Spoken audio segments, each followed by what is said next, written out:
Having trouble with voice chat or microphone not working in RV there yet, on PC? Don't worry.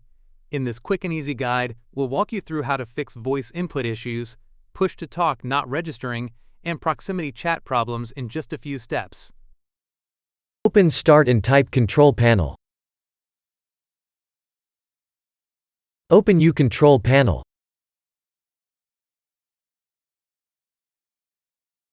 Click on Hardware and Sound.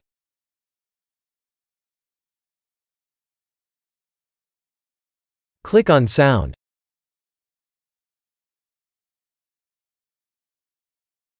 Open the Recording tab.